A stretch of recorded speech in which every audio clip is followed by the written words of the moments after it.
States Air Force. Presiding over today's ceremony is the Chief of Staff of the Air Force, General Charles Q. Brown, Jr. Please stand for the arrival of the official party and remain standing for the playing of musical honors, the national anthem performed by Staff Sergeant Linda Kasul, and invocation by Chaplain Dan Branningham.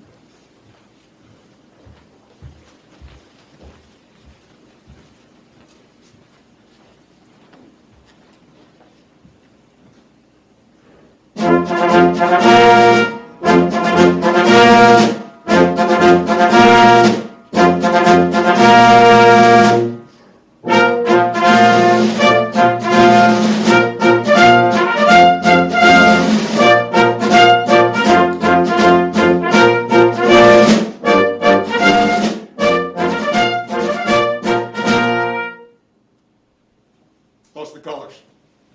And by colors. Attention, up.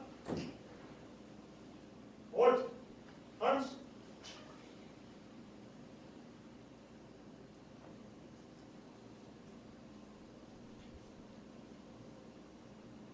Forward. Push.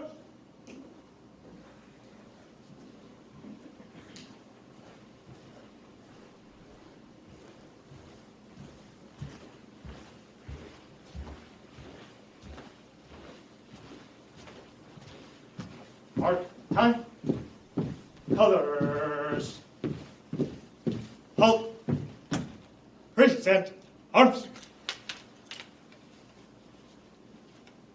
Oh, say, can you see by the dawn's early light what so proudly we hailed at the twilight's last gleaming, whose broad stripes and bright stars through the perilous fight o'er the ramparts we watched were so gallantly streaming, and the rockets red glare, the bombs bursting in air, gave proof through the night that our flag was still there.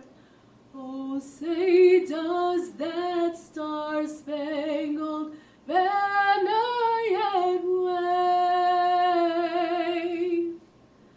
o'er the land of the free and the home of the brave? Forward. Arms.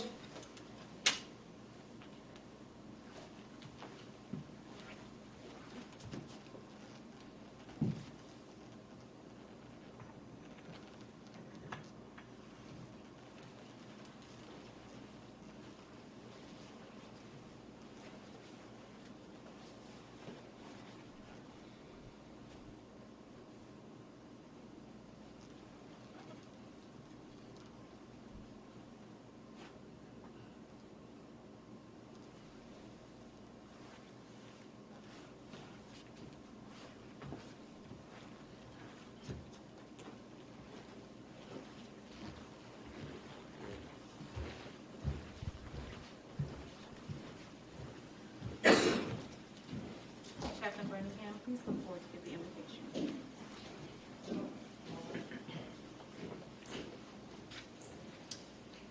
Good morning. I invite you to join me in a moment of silence to remember our AMC comrades around the globe delivering hope and to celebrate the Minihans in a prayer or uplifted thought.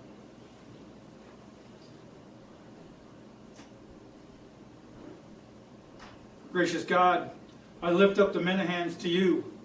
Continue to surround them with your angels of comfort, mercy, and healing. Thank you for Ken and Barb, who said yes to life, who said yes to serving our nation. Thank you for Ashley, the rescuer of creatures tall and small. Continue to make her home a sanctuary. Bless the Minihan children. Shine your light on Adair's path of healing. Let Mikey thrive on the friendly fields of strife. Keep Marley confident and caring and fierce now in the days ahead. Bless Mike and Ashley's love affair. Keep inspiring their love with tenderness and laughter. And lastly, Lord, I ask that you continue to promote the good and the true in General Minihan. Keep his eyes sharp and clear, able to see over the horizon, able to see into the heart of an adversary, able to see an airman's need. I pray this in your most sacred and precious name. Amen. Ladies and gentlemen, please be seated. Thank you, Chaplain Branningham and Staff Sergeant Tesula. We are honored to introduce the family members in attendance today. The spouse of General Minihan, Mrs. Ashley Minihan, with their children, Marley and Adair.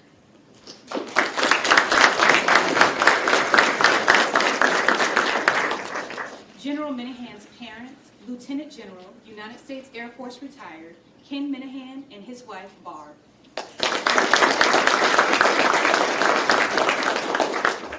General Minihan's sister, Kate Wilby, her husband, Trevor, and their children, Morgan, Keegan, and Tyler. General Minihan's brother, Tom Minihan. General Minihan's uncle, Steve Minihan, and his wife, Sue. General Minihan's uncle, Charles Minihan. General Minihan's cousin, Greg Minihan, and his wife, Stacy. Distinguished visitors attending today are the spouse of the Chief of Staff of the Air Force, Mrs. Shireen Brown. The Commander, United States Transportation Command, General Stephen Lyons. The Commander, Air Mobility Command, General Jacqueline Van Ovos and her husband, Mr. Alan Frosch. Attending virtually, the former Commander, United States Transportation Command and Air Mobility Command, General Darren McDew, United States Air Force retired, and his wife, Evelyn. Attending virtually, the former Commander, United States Northern Command and North American Aerospace Defense Command, General Lori Robinson, United States Air Force retired, and her husband, Major General David Robinson, United States Air Force retired.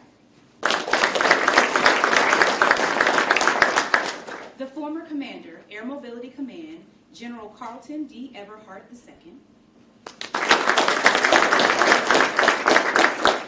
The Deputy Commander, Air Mobility Command, Lieutenant General Brian Robinson, and his wife, Lieutenant Colonel, United States Air Force retired, Maureen Robinson.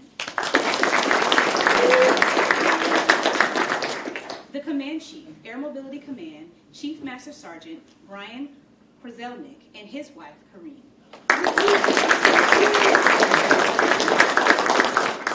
Additionally, we would like to extend a warm welcome to all other general officers, senior leaders, co-workers, and family and friends of the Minihan family who are attending either in person or virtually today.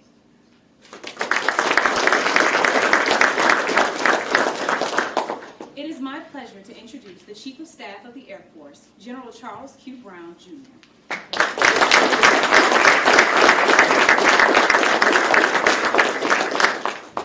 Well, good morning. It is a real pleasure to be here with you today as we celebrate the Minihans and the promotion for Mike to 4-star. I would start off with saying that it's great to see everybody, and the fact that when you look at the room here, and there's the whole Minihan section on this side, and the official party of folks that actually on this side. For those that are watching virtually, it's packed on this side, and the side over to my left, and a little smaller here on the right. The reason why I share that is partly because when I do these ceremonies, I often use a quote. It's success takes help, failure you can do alone. Success takes help, failure you can do alone. And just by the size of the crowd from the Minihan side, there's a lot of help over there to help Minnie be where he is today. First, Ashley, it is so good to see you again, and knowing that Ashley kind of is the commander of the house, and commander of the family.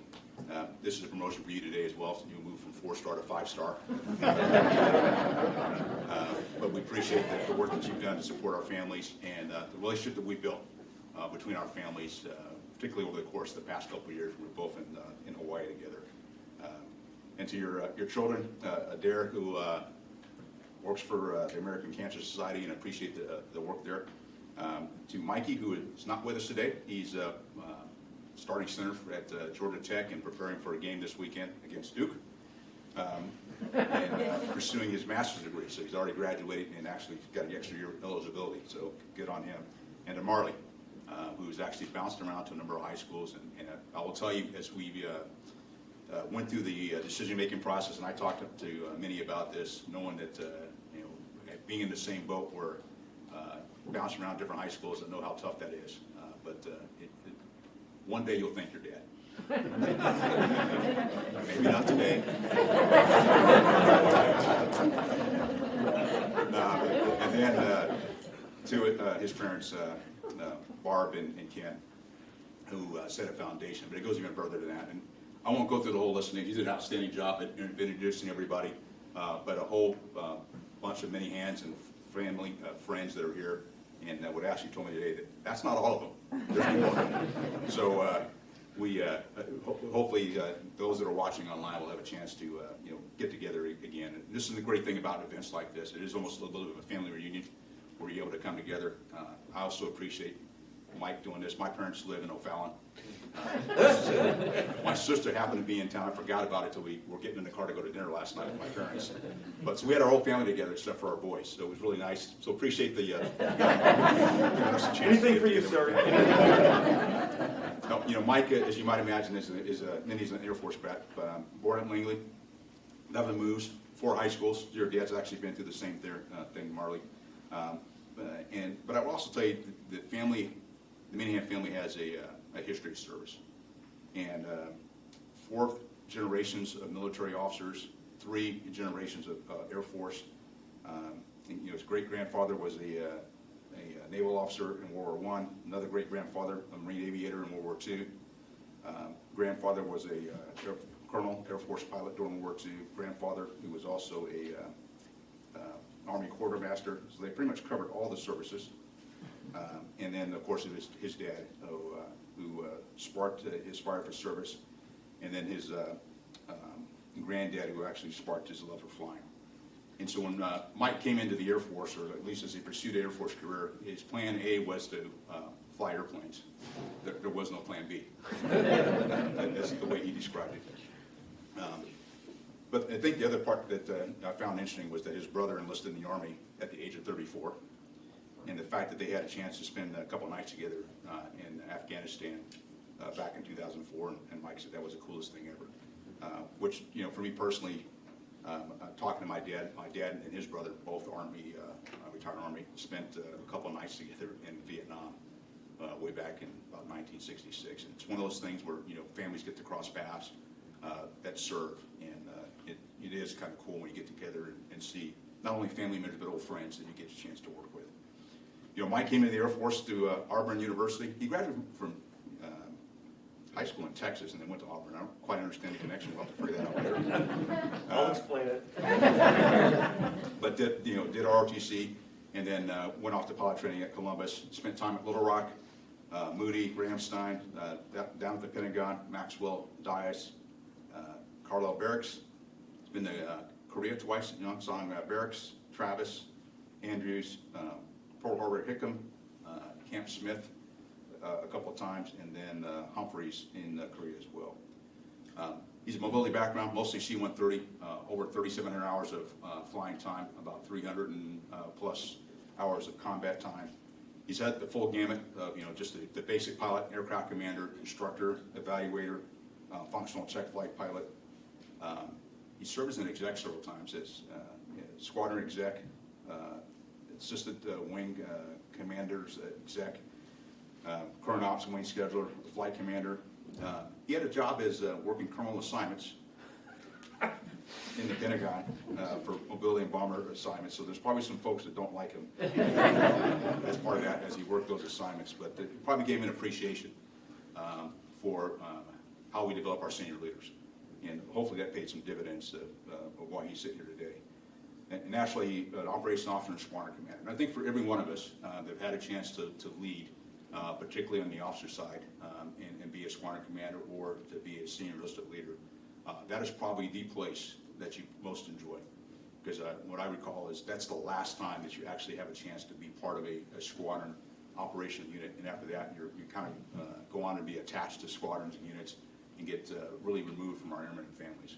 And so, Mike said it was probably one of his favorite jobs and where he excelled the most.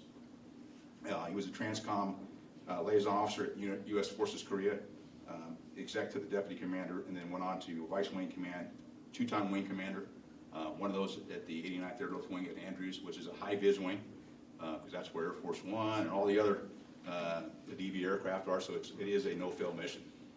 You don't probably get enough thanks on those. Actually, Jackie had that job too. And it's one of those that it is proof that you can survive. After this. He spent time at PACAF and as a director, deputy director of Air and Space Operations, and then up at INDOPACOM, or PACOM when it was still called Pacific Command, and then the chief of staff at USFK, and then moved on to be the deputy commander at INDOPACOM, and actually chief of staff and then deputy commander. And I will tell you that I first crossed paths with Minnie when I was the wing commander at Kunsan, and he was the LNO at USFK. And I do recall there was at least one VTC where I was the 8th read at USAFE, AF Africa, and Minnie was at PACAF. I'm not sure what we were debating about, but we were on a VTC discussing something. Yeah, you won the conversation. Okay. But when I think about Mike's career, and one of the things I do for each one of the promotions I have the opportunity and the privilege to officiate is I go back and look at your entire record. So I pull all the OPRs in this case, or performance reports, and I do take a look to see if there's any anybody who's foreshadowing what might be occurring today. And on your second OPR, it said Lieutenant Minihan is destined for greater responsibilities and leadership roles.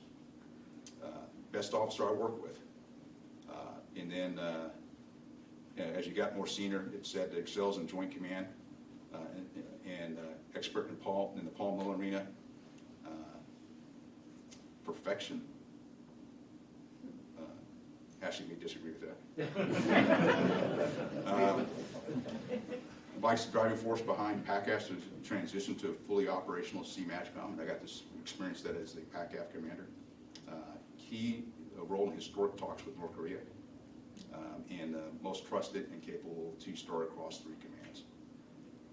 And that's an indication of where folks can see his future potential, back as a lieutenant and even as a general officer. He also excelled in other areas. He was a distinguished graduate from Squadron Officer School, top 25% of his Air Command Staff College class. He was the AMC Cy John nominee. That's a pretty big deal, leadership award across our Air Force. And then he and Ashley together won the O'Malley Award. And for those of us in uniform, realize that is the outstanding couple at the wing command level that we recognize across our Air Force that embodies what the O'Malley stood for. And that is no small feat, that it takes a team effort to do that. And we appreciate both of your work there. And then one of his last OPRs said absolute 3-star now and definite 4-star talent. And they said that a couple of times. And I will tell you that I had a chance to really get to spend a little more time talking with Minnie when I was a PACAF commander. And Minnie was over as a chief of staff at USFK. And one of the key things he worked on was negotiations with North Korea, going into North Korea and bringing out the 55 sets of remains and being part of that ceremony. And the feedback I got from so many of what he did during that time frame was impressive. And so with that, I started a little bit of a campaign to get him into a job at INDOPACOM as a chief of staff, with a plan that either in 6 months or a year and a half he'd be the deputy commander. It worked out that it happened in 6 months, just based on the other deputy commander got pulled out for another job, which opened up the door for you to get 3-star a little sooner than expected, which paved the path for us to be here today to recognize you as a 4-star. Now, one of the things I also do when I do these ceremonies, I always look for a fact of something, like, you know, a less known, care about fact that will be good at a cocktail party. And you know, Minnie does love to surf, and you know, us being there in Hawaii, and particularly during COVID, when we couldn't get to the gym, and I started riding my $100 Schwinn around Hickam, I'd see Mike in his big ugly truck coming back or going out to surf. And the thing is that he would go surfing before he go to work. Just think about being the deputy commander or chief of staff in Indo-PACOM. Your day starts kind of early. And so in order to go surf before you go to work, you know, what many would say, you can't be afraid of the 2 arcs, the dark and the sharks. And so he would actually go out, you know, early in the morning, all by himself, not afraid of the dark or the sharks, to go out and surf. And so, you know, with that, I would also tell you, Minnie has a heart of gold. He's a big guy. He's kind of like a big teddy bear, for those that know him. He's got a heart of gold. He's very personable, very approachable, and folks just love being around him. And I'm so excited for you and your family. And here in a moment, we'll make you 4-star number 223 in our United States Air Force. Congratulations, Minnie. Thank you. Thank you.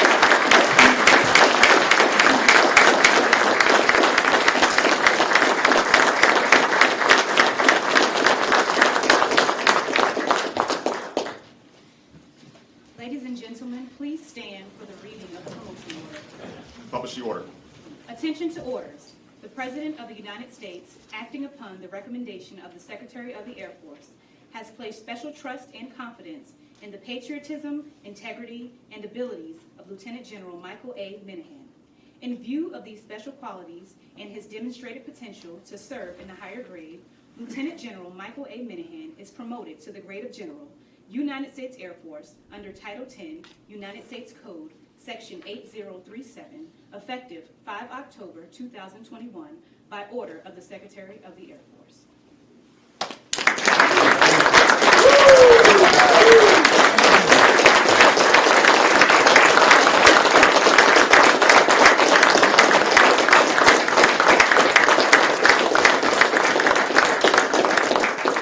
Ladies and gentlemen, please be seated. At this time, I would like to invite Mrs. Minihan, Adair, and Marley to come forward to pin on the new rank. The star is the oldest continually used rank in the United States military.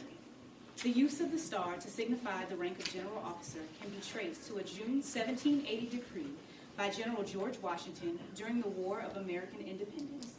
It is believed that General Washington chose the star as the symbol of general officer rank in honor of its use in the Allied French armed forces.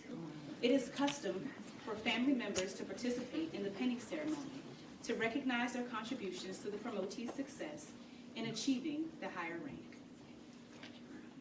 Thank you, Minister.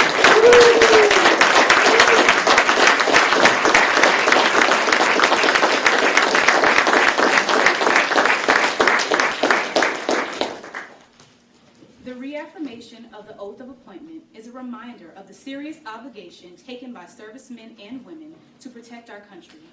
Ladies and gentlemen, please stand as General Brown administers the oath of office to General Minihan.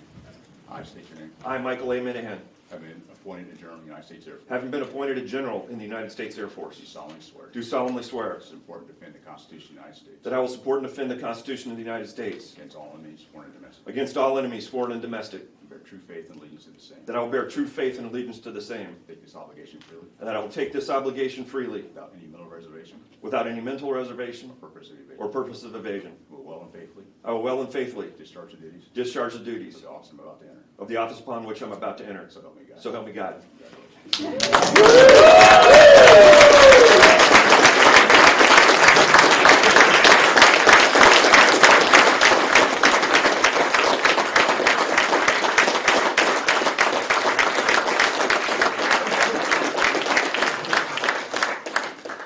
All right.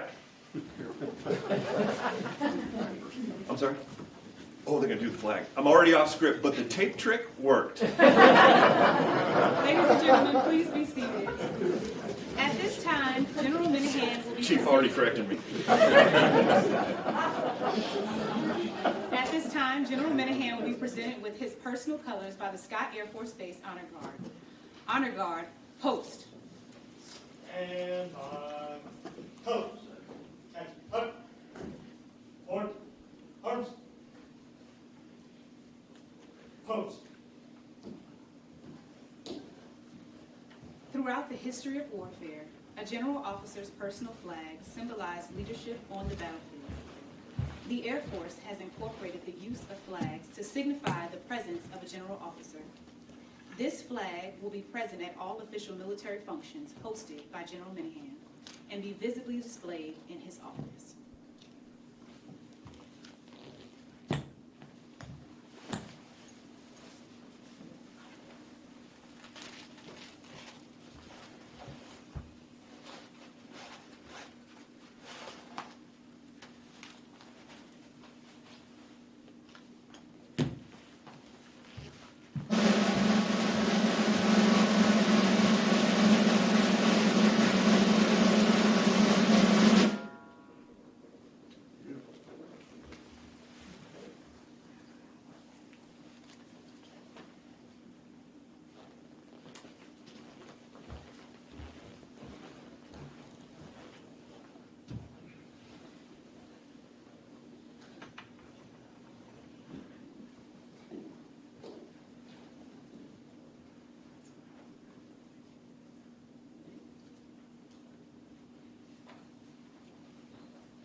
Ladies and gentlemen, it is my honor to introduce General Minihan.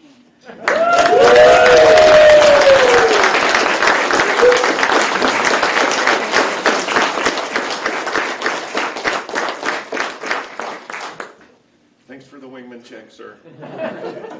I've done a few of these. Yeah.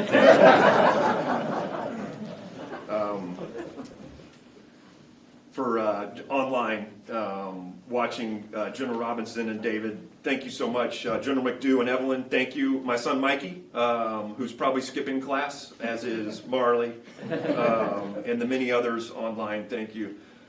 General Lyons, I owe you a personal apology for the chaos that lives beside you, but lately the caravans of revelry at late hours of the evening, you don't deserve that. So. But Auburn won. But Auburn won. I'm glad you brought that up. I can call Jackie for about a week here. Thank you. It's the second time here in a few hours that I've shared a stage with you. And, you're a first-class act, you and Alan. And, it's always a treat to fall in on the team that you've built. And I can't thank you enough for that. General Everhart, thank you.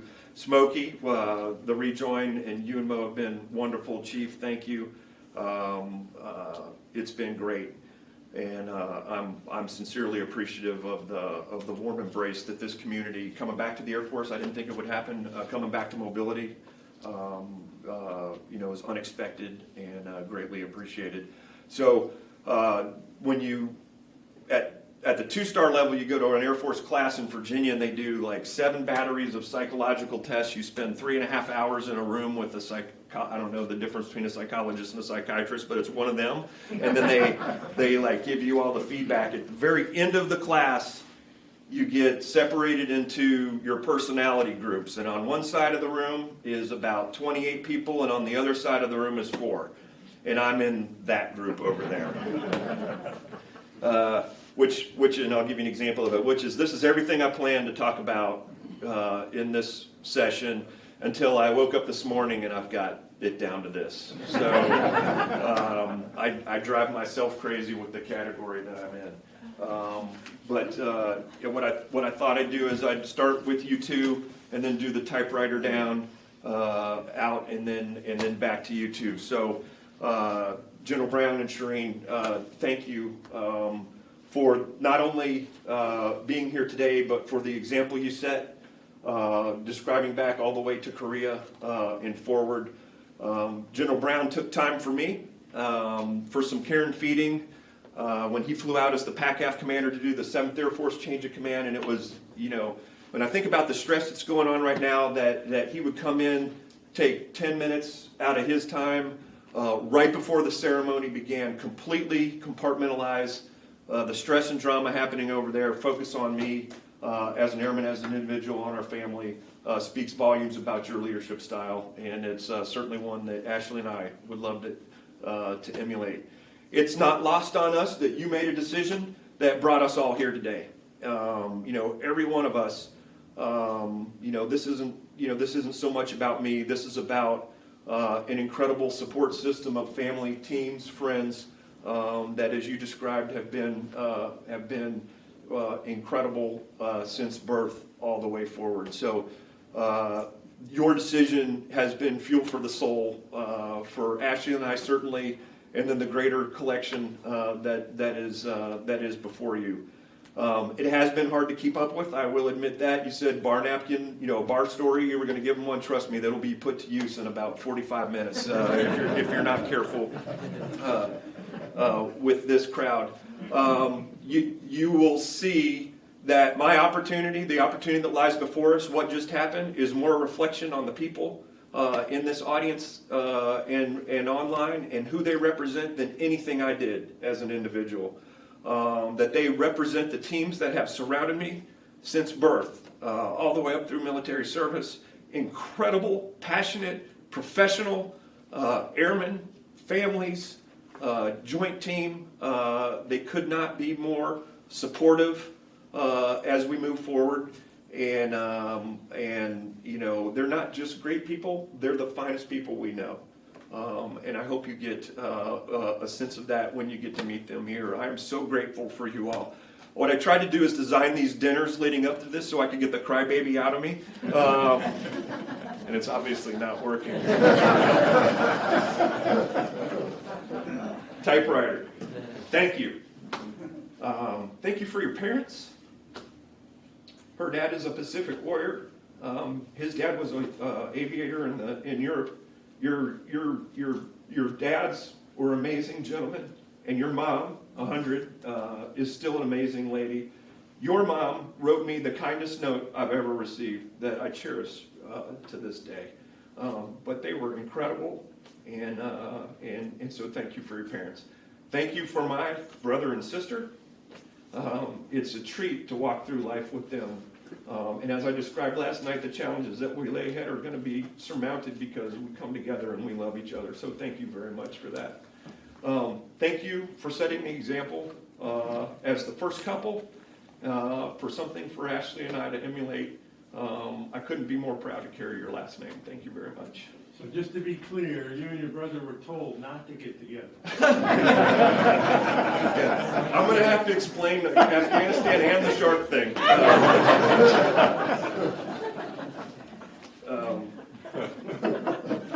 Yeah. I was very clear. And I got the picture to prove it.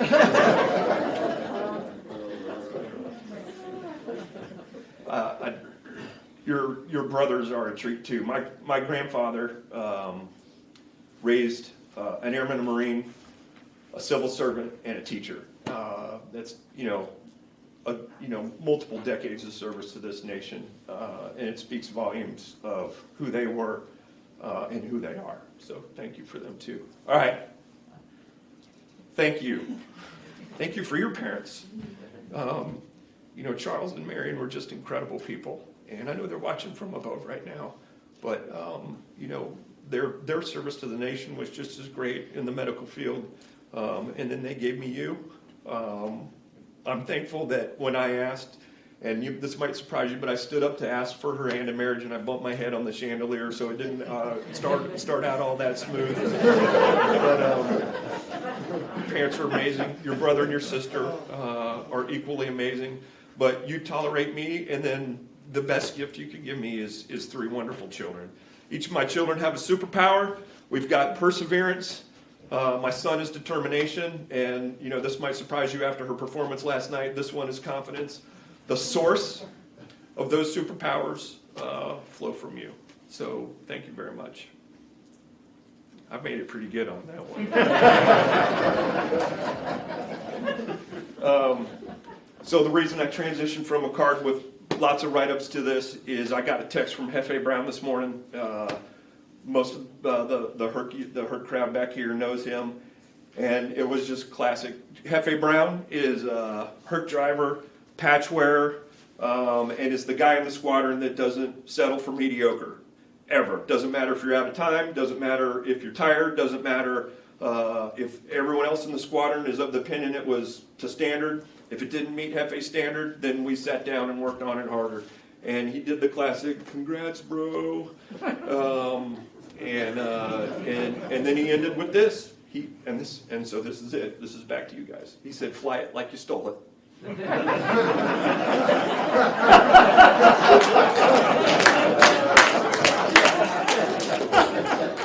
So, with that team, with this family, we're going to fly it like we stole it. All right, thank you very much.